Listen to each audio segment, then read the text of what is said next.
Bruno Cormier. Alors, qui n'est pas là, Bruno Cormier, aujourd'hui, mais il lui est... Il se remet en fait de ce qui lui est arrivé cette semaine. Voilà, c'est ça, il se repose. Il se repose. Drôle d'aventure. En fait, ça vous est peut-être arrivé, vous-même, tout d'un coup, un pop-up sur votre ordinateur, et puis ensuite, ou alors un coup de fil carrément sur votre téléphone, on vous contacte.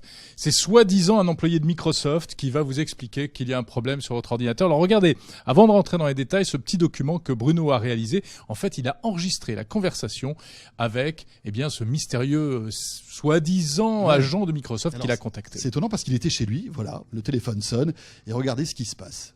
My name is Chris Parker. I'm the manager from Microsoft Windows, okay? Yeah, where are you from?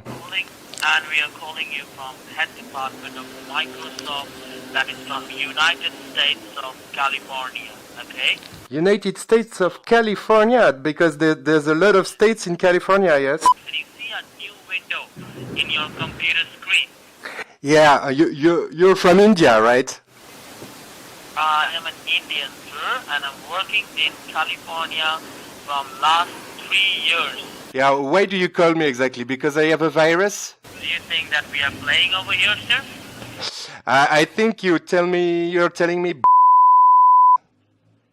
So I think that you're talking English. Really? Yeah, definitely you are. My name is Chris. Insulté à la fin. C'est incroyable. On vous traduit pas les insultes, mais Christopher c'est pas joli. Similili nous a rejoint. Bonsoir Christopher. Bonjour. Qui est le rédacteur en chef. Il faut se rapprocher du micro. Voilà, comme ça. Christopher, est-ce qu'on peut me couper le retour dans les oreilles parce que voilà. Tu veux que je te coupe les oreilles?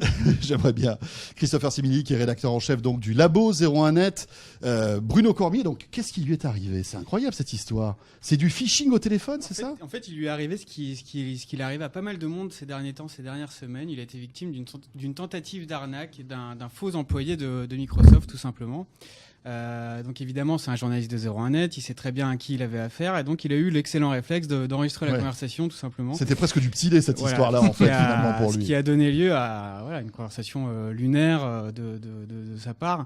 Et évidemment, il a poussé la conversation jusqu'au bout pour voir jusqu'où elle pouvait aller. On a vu jusqu'où elle est allée, jusqu'à des insultes. Mais l'objectif, c'est quoi finalement? C'est soutirer de l'argent? C'est quoi là?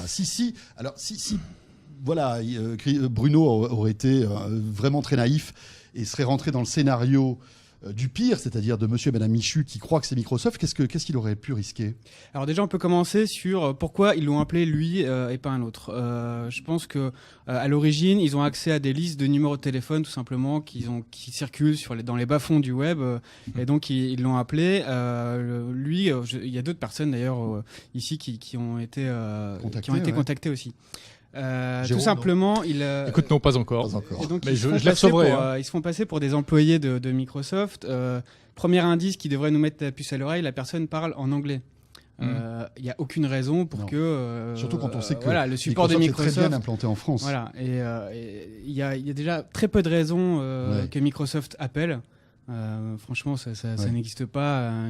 Donc, l'idée, c'est de dire, monsieur, on a détecté qu'il y avait un virus dans votre ordinateur.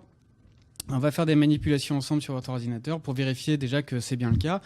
Et donc, ils procèdent à une série de vérifications qui sont en fait hyper basiques. Ils demandent des numéros de série qui sont les mêmes sur tous les ordinateurs Windows de la planète. Donc, c'est bingo assuré. Ouais. Mais l'idée, c'est quoi? C'est après nous demander notre numéro de carte bancaire pour réparer l'ordinateur?